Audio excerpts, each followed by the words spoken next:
तो वेलकम है मेरे प्यारे दोस्तों, भाइयों और प्यारे बहनों। देखिए आज हम लोग करने वाले हैं मॉडल पेपर 1, ठीक है। मॉडल क्वेश्चन पेपर क्लास 11 के लिए राजनीतिक विज्ञान। और झारखंड बोर्ड के जितने भी विद्यार्थी हैं वे सभी जुड़ जाएं, क्योंकि यहाँ पे आपको जो है झारखंड पॉलिटिकल साइंस के जितने भी क्वेश्चन आएंगे हम आपको कंप्लीटली तैयारी करवा देंगे, जितने भी सब्जेक्ट हैं उन सब्जेक्ट का। तो आज हम लोग विशेष रूप से बात करने वाले हैं पॉलिटिकल साइंस, जिसको हिंदी में राजनीतिक विज्ञान बोलते हैं, ठीक है। इसका मॉडल सेट 1 करेंगे। इसमें 50 क्वेश्चन हैं, क्योंकि क्या आपका जो एग्जाम है वो सामने आ चुका है और ऐसे में आपको जो है डेली 4 घंटे पढ़ना पड़ेगा, कम से कम 4 घंटा, 4 से 7 घंटा मैक्सिमम, उससे ज़्यादा नहीं पढ़ना है, ठीक है। तो चलिए देखेंगे, सभी ऑब्जेक्टिव क्वेश्चन है। बोला गया है कि इस पत्र में कुल 50 प्रश्न हैं, जिसमें से सभी प्रश्नों के उत्तर आपको देने हैं और आपका एग्जाम में जो है OMR पेपर दिया जाएगा और आपका एग्जाम लिया जाएगा। तो चलिए शुरू करते हैं। पहला क्वेश्चन, आप लोग कॉपी पेन लेकर बैठ जाएंगे और सभी नोट करते जाएंगे, और वीडियो के एंड में मैं इसका PDF का लिंक भी दे दूंगा, वहां से आप लोग PDF भी डाउनलोड कर पाएंगे, ठीक है, और आराम से घर में सेट लगा सकते हैं। तो पहला क्वेश्चन है कि किस दल ने संविधान सभा की बैठक का बहिष्कार किया। जो लोग इंग्लिश में हैं वो इंग्लिश में पढ़ सकते हैं कि विच party has boycott the meeting of constituent assembly. तो मैं केवल हिंदी में ही पढ़ूंगा, एक बार इंग्लिश में पढ़ दिया, क्योंकि मैक्सिमम जो 90% बच्चे हैं वो हिंदी के हैं। इसका राइट आंसर हो जाएगा किस दल ने संविधान सभा की बैठक को बहिष्कार कर दिया था, मतलब कि एक तरह से बाइकआउट कर दिया था, ठीक है। तो मुस्लिम लीग ने, मुस्लिम लीग एक प्रकार की पार्टी थी, जैसे कि कांग्रेस पार्टी है, बीजेपी पार्टी है, उसी तरह से मुस्लिम लीग भी एक प्रकार की पार्टी थी। इसने संविधान सभा की बैठक को जो है बहिष्कार कर दिया, ठीक है, ऑप्शन 1। आगे देखते हैं क्वेश्चन नंबर 2। इसमें पूछा गया है कि किसने संविधान सभा में 13 दिसंबर 1946 को उद्देश्य प्रस्ताव पेश की, ठीक है। उद्देश्य प्रस्ताव किसने पेश किया था 13 दिसंबर 1946 को। तो इसका सही उत्तर हो जाएगा पंडित जवाहरलाल नेहरू ने। पंडित जवाहरलाल नेहरू ने उद्देश्य प्रस्ताव पेश किया था, ठीक है। आगे बढ़ते हैं, तो इंग्लिश में बोलते हैं ऑब्जेक्टिव रिजोल्यूशन, उद्देश्य प्रस्ताव को। नेक्स्ट क्वेश्चन है हमारा क्वेश्चन नंबर 3। इसमें पूछा गया है कि न्यायालय के यानी कि कोर्ट के किस महत्वपूर्ण निर्णय में कहा गया है कि हमारे मौलिक अधिकार में कोई कटौती नहीं की जा सकती। हमारे मौलिक अधिकार कितने हैं? 6 मौलिक अधिकार हैं, ठीक है। तो हमारे मौलिक अधिकार के जो है उसमें किसी भी प्रकार की कटौती नहीं की जा सकती, सभी के सभी मौलिक अधिकार हमारे पास मौजूद रहेंगे। यह किस अधिकार में कहा गया, ठीक है, किस निर्णय में कहा गया। तो इसका सही उत्तर हो जाएगा केशवानंद भारतीय समाज केस 1973। केशवानंद भारतीय समाज केस 1973 में कहा गया कि न्यायालय यानी कि कोर्ट जो है किसी महत्वपूर्ण निर्णय में कहा गया कोर्ट के द्वारा कि हमारे मौलिक अधिकार की कटौती नहीं की जा सकती। हमारे जो 6 मौलिक अधिकार हैं ये 6 रहेंगे ही रहेंगे, ठीक है। आगे देखते हैं चौथा क्वेश्चन।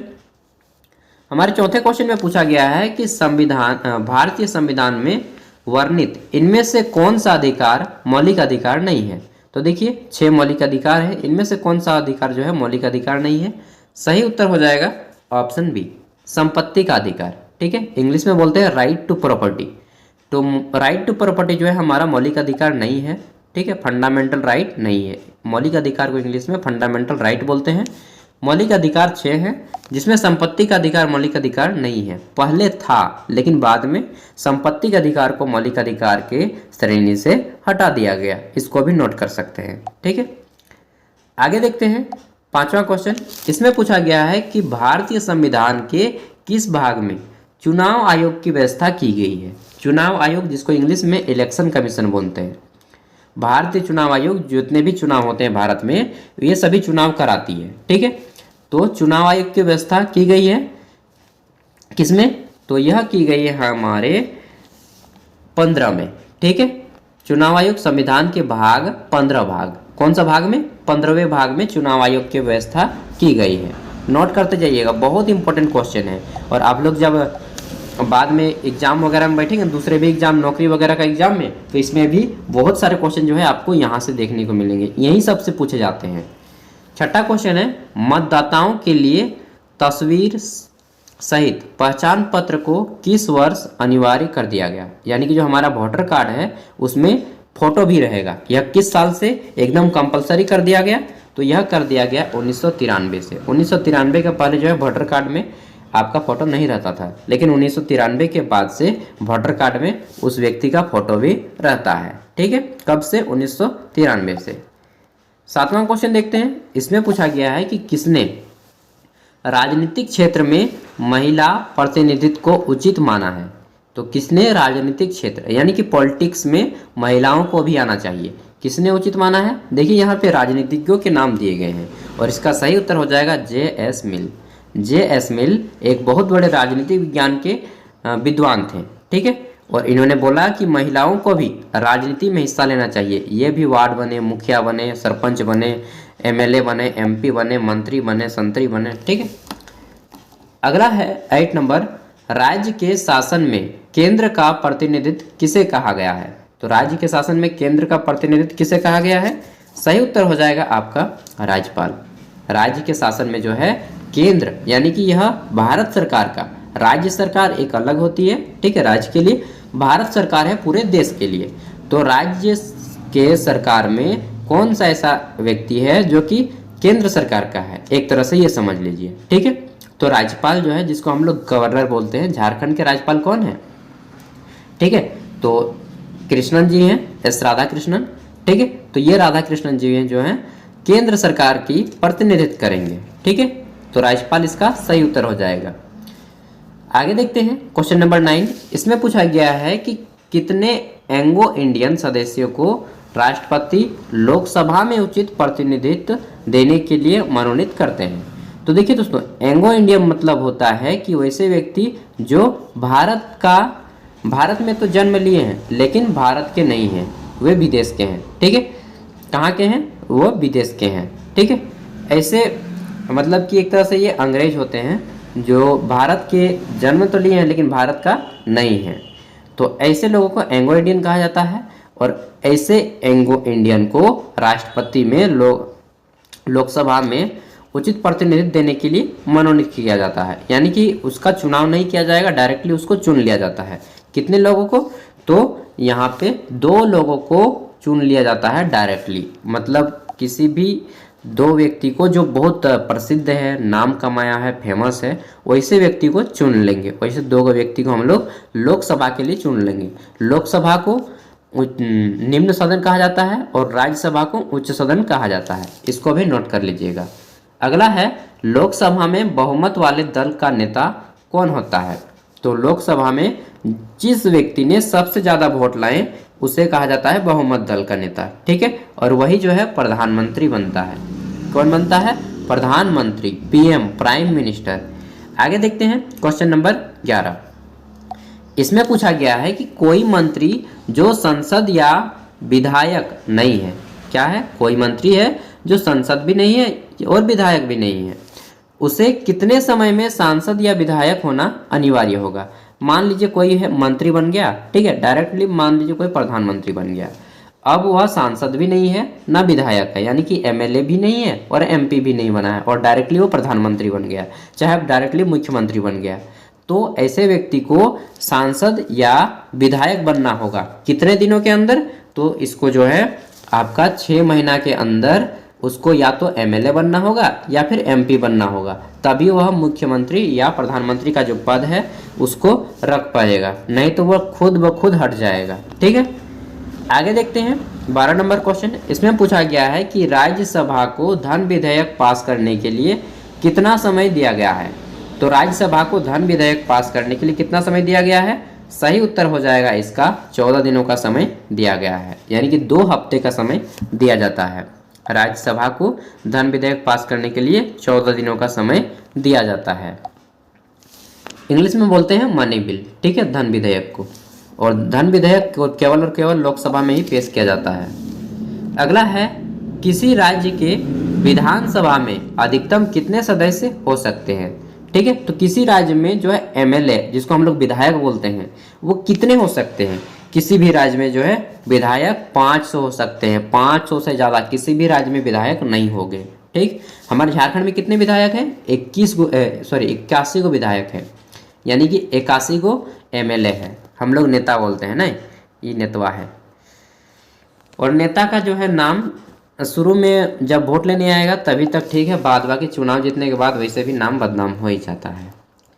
क्वेश्चन है, इनमें से कौन भारतीय संसद का अंग नहीं है?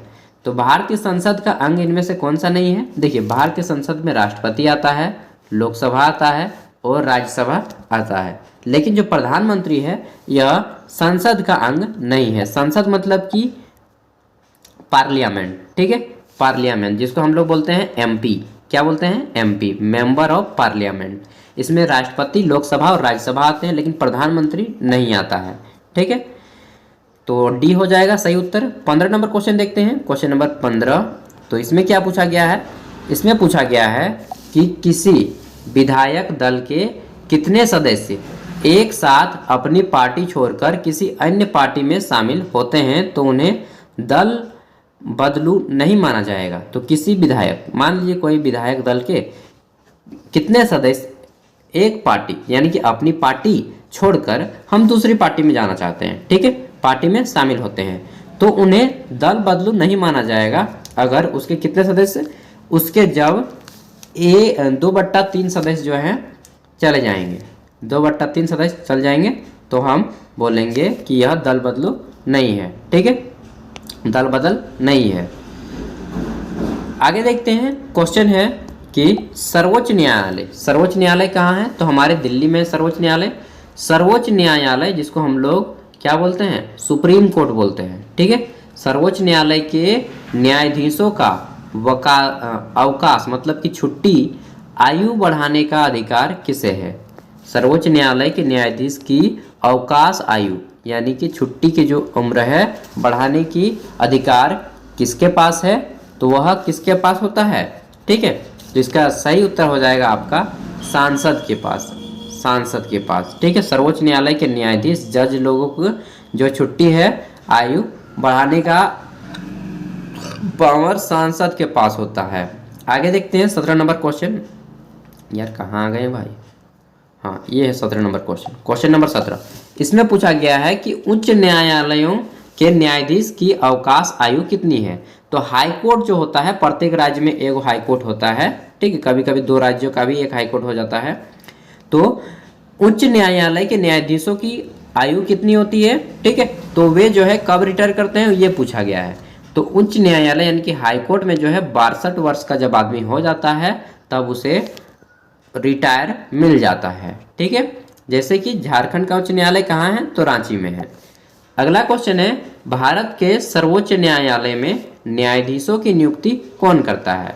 तो भारत का जो सर्वोच्च न्यायालय है जो कि दिल्ली में है, सुप्रीम कोर्ट, उसके जज की नियुक्ति कौन करता है? तो जज की जो नियुक्ति है वे राष्ट्रपति जी करते हैं, ऑप्शन ए, ठीक है। राष्ट्रपति को इंग्लिश में क्या बोलते हैं?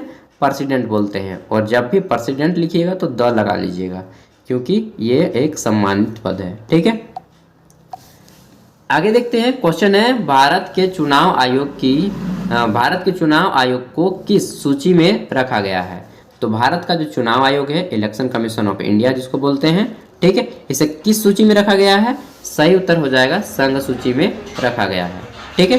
किस में रखा गया है? संघ सूची में रखा गया है, यूनियन लिस्ट में रखा गया है, ठीक है। संघ सूची में कितने विषय हैं, राज्य सूची में कितने विषय हैं और समवर्ती सूची में कितने विषय हैं, इसको भी याद कर लीजिएगा। क्वेश्चन है कि केंद्र व राज्यों के बीच शक्तियों के वितरण को, यानी कि जो शक्तियों का बंटवारा है, केंद्र सरकार को इतनी शक्ति मिलेगी, राज्य सरकार को इतनी शक्ति मिलेगी, इसकी अनुसूची में रखा गया है। यह जो है किस अनुसूची में रखा गया है? यह दोस्तों 7वीं अनुसूची में रखा गया है, ठीक है, कि केंद्र पास इतने शक्ति मिलेंगे और राज्य के पास इतने शक्ति रहेंगे, इसको 7वीं अनुसूची में रखा गया है।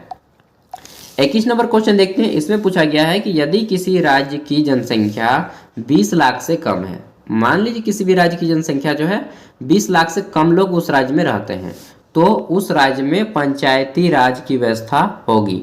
कैसा होगा? तो उस राज्य में पंचायती राज जो रहेगा 2 स्तर का रहेगा, ठीक है। और जनरली भारत के सभी राज्यों में जो है 3 स्तर की पंचायत राज रहती है। कितने स्तर की? 3 स्तर की।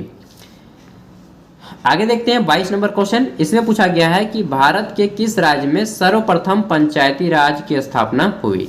तो भारत के किस राज्य में पंचायती राज की स्थापना हुई? सही उत्तर हो जाएगा आपका राजस्थान। सबसे पहले राजस्थान में ही वार्ड, सरपंच, मुखिया, जिला परिषद ये सब हुआ था। ठीक है, राजस्थान इसका सही उत्तर हो जाएगा। अगला क्वेश्चन है कि भारतीय संविधान का मूल दर्शन क्या है। तो भारतीय संविधान का मूल दर्शन क्या है? सही उत्तर हो जाएगा लोकतांत्रिक समाजवाद। लोकतांत्रिक समाजवाद, डेमोक्रेटिक सोशलिज्म इंग्लिश में बोलेंगे। 24 नंबर क्वेश्चन देखते हैं। इसमें पूछा गया है कि संविधान की सजीवता के लिए इनमें कौन महत्वपूर्ण नहीं है। संविधान की सजीवता के लिए इनमें से कौन सा महत्वपूर्ण नहीं है? तो सही उत्तर क्या हो जाएगा इसका? सही उत्तर हो जाएगा राजनीतिक पार्टी के कार्यक्रम।